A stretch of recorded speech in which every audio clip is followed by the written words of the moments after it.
जय जगन्नाथ सांग माने आपण मानकु मो मिनी ब्लॉग को स्वागत जनाउची। आज जणे घर को आसीबे आपण माने गेस करंतु की आसीबे। काले मु तो जानि नथिली घर को की आसीले झियर मन भारी खुशी हेताय। कहंतु कहंतु की आसीबे चलंतु कहिबा पूर्वरु आपण मानकु मु कोन कोन आज प्रिपरेशन करछि देखे दउछि। एबारे प्रथमे भात डालिया को बसे देली तापरे डाली हे जायला परे बीन भाजी देली तार डाली को छुंको दे देली तापरे कली सिंबो आलूर भजा टी सोरष बटा दे कली सोरष बटा कर सारा पर खंबा आलू आलू कदली को ताकू भजा करी देखु हठात आसिकी किए पहुंची सकाळ खाइबा खाई सारा पर छात उपर बसती हठात आसिकी मो माँ पहुंची गला खबर देइतिला किंतु आज आसीबो बोली मु कन्फर्म जानि नथिली।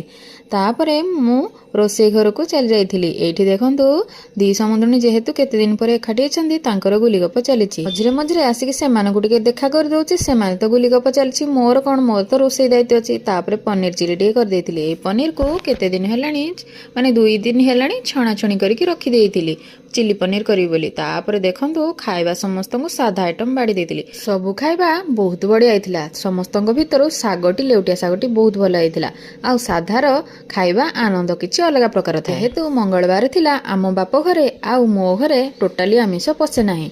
एठी संध्या समय हे गलानी दी समुद्रणी गप्पा गप्पी चली छंदी जेमती दीर्घ केते वर्ष हेलान देखा साक्षात हेई नांती एबे परा देखा साक्षात हेइथिले। तेणु संध्या बेले मु टिके कोबी पकोड़ी छाणी देइथिली। कोबी पकोड़ी छाणा छणी करिके दी समुद्रणी को खाया को देइथिली। आ मु मध्ये सेमानक सहित बसिकी टिके खियापिया करथिली। तापरे चा टिके देइ देइथिली। मो झियो कथा कोन कहबी झियो तो आई को पाई भारी खुशी। आ मो कथा कहंतुनी माँ पाखरे थिले केते जे आनंद लागे आपण मानकु कोन कहबी। रहुची देखा नेक्स्ट।